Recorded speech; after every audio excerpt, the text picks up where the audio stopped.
problème qui est très fréquent, en espérant qu'il y a une technique meilleure que les autres. Messieurs les chairman, mesdames, messieurs, chers collègues, chers amis, je tiens tout d'abord à remercier le comité d'organisation pour cette invitation, dont je suis extrêmement honoré. Comment thromboaspirer? Une question relativement difficile pour laquelle je n'ai aucun conflit d'intérêt, mais que je pratique avec conviction. Pourquoi avec conviction? Parce que les recommandations de 2012 de la Société européenne de cardiologie concernant la prise en charge de l'infarctus m'y incitaient, avec un niveau certes de preuve B, mais un grade de A. Les études étaient effectivement en faveur de la thromboaspiration, notamment cette étude de Thierry Lefebvre qui, en 2005, avait démontré le rôle de la thromboaspiration dans la limitation de l'embolisation distale de matériel thrombotique et sur un critère angiographique composite.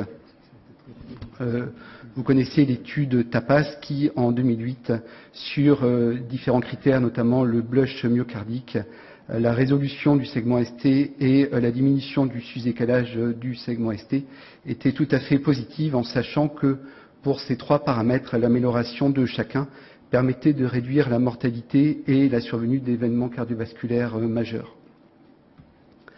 L'étude TAPAS à 1 an retrouve même une réduction de la mortalité cardiovasculaire significative, une réduction de la mortalité cardiovasculaire et de l'infarctus non fatal, et une réduction de la mortalité toute cause, que les analyses soient faites en univarié ou en multivarié. Les méta-analyses étaient également tout à fait en faveur de la thromboaspiration en ce qui concerne les résultats TIMI et l'obtention d'un flux TIMI 3 post-procédure, ou la mortalité à court terme à 30 jours. Et lorsque les convictions acquises grâce à nos lectures se confrontent à la pratique et l'obtention d'un résultat, ma foi, tout à fait satisfaisant, grâce à la thromboaspiration en phase aiguë d'infarctus, alors nous ne sommes plus seulement des hémodynamiciens croyant à la technique, mais nous devenons des hémodynamiciens pratiquant la technique. Toutefois, nous devons nous poser la question, sommes-nous devant une illusion d'optique? En effet, vous savez que les dernières recommandations de 2014 concernant la revascularisation myocardique ont rétrogradé, peut-être un petit peu sèchement, peut-être un petit peu sévèrement, la thromboaspiration au grade 2B avec un niveau de preuve A. Il est vrai que les dernières méta-analyses, celle-ci était publiée en novembre 2014, sont moins favorables pour la thromboaspiration, notamment en ce qui concerne la mortalité à court terme et la mortalité à moyen terme. Et puis l'étude TEST, publiée en 2013, est négative. Elle a quelques défauts, mais elle est négative, et c'est probablement celui-là son principal défaut, c'est que finalement il n'y a pas de différence significative en ce qui concerne, par exemple ici, même s'il y a une tendance, le risque des hospitalisations pour une récidive d'infarctus et à 1 an, contrairement à l'étude TAPAS. Il n'y a pas de différence et les courbes sont tout à fait superposables en ce qui concerne la mortalité, le récidive d'infarctus et un critère composite associant la mortalité, la récidive d'infarctus ou la thrombose de Stent. En tant que Bretons, nous sommes relativement têtus et nous continuons malgré cela à pratiquer la thromboaspiration après nous être naturellement assurés qu'elle n'était pas délétère. Thierry Lefebvre, toujours dans la même étude, avait démontré la faisabilité de cette technique et c'est tout à fait confirmé par l'étude TEST que nous avons évoquée, qui ne retrouve pas de surrisque de survenue d'accident vasculaire cérébral ou de complications neurologiques chez les patients ayant bénéficié d'une thromboaspiration.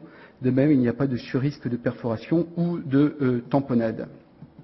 Pour autant, il y a quelques précautions à prendre. Vous reconnaissez ici les mains habiles de Martine Villard, une voie fémorale, une de nos rares voies fémorales, avec un cathéter 6F, une sonde d'aspiration export 6F qui permet éventuellement, le cathéter 6F permettant de mettre éventuellement 2 guides BMW dans la coronaire si besoin. Une fois que la première seringue d'aspiration est remplie, nous mettons en place une seconde seringue d'aspiration et vous voyez ici la sonde d'aspiration dans la coronaire. Nous ne mettons pas la sonde d'aspiration dans le porteur avant d'effectuer le retrait. Nous effectuons plusieurs passages, en général 4 à 6, puis effectuons le retrait de la sonde d'aspiration en maintenant la seringue en aspiration ici.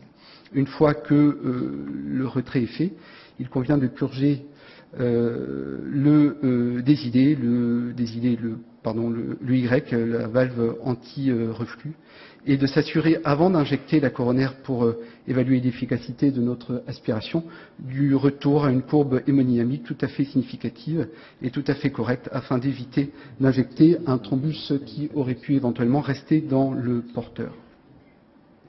Et donc, nous continuons d'effectuer la thromboaspiration parce qu'il existe, à mon sens, une certaine logique macroscopique. Effectivement, grâce au microscope électronique, nous savons que le thrombus frais de moins de 3 heures comporte essentiellement des cristaux de cholestérol et des plaquettes, ce qui justifie l'utilisation d'antiagrégants plaquettaires puissants, per os ou intraveineux, pour accompagner de façon synergique la thromboaspiration, alors qu'au-delà de la 3e heure, nous savons que le thrombus a tendance à se charger en fibrine.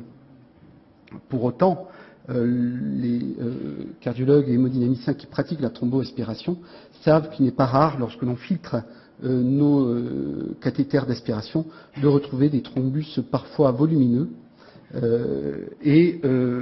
Excusez la légèreté de cette affirmation, mais il est logique de penser que ce matériel thrombotique est mieux en dehors de la coronaire que dans la coronaire. Surtout lorsqu'on effectue cette thromboaspiration dans un environnement pharmacologique adapté avec les antithrombotiques synergiques dont j'ai parlé tout à l'heure, ce qui permet parfois d'obtenir des résultats tout à fait satisfaisants en évitant même le stenting. Si un stent est nécessaire après la thromboaspiration, alors le fait d'avoir thromboaspiré pourra permettre en général d'adapter la longueur du stent et d'implanter des stents plus courts et souvent de plus gros diamètre avec un stent plus adapté au réel diamètre de l'artère.